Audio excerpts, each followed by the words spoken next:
Halo, dalam video ini saya akan menunjukkan cara melakukan pengaturan perangkat keras melalui pengaturan pada REALME GT7.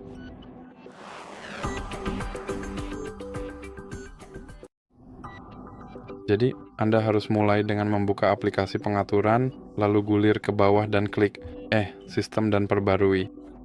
Sekarang Anda harus memilih Cadangkan dan Atur Ulang, lalu klik Atur Ulang Telepon. Sekarang klik Hapus semua data, dan klik Hapus, lalu klik Hapus lagi.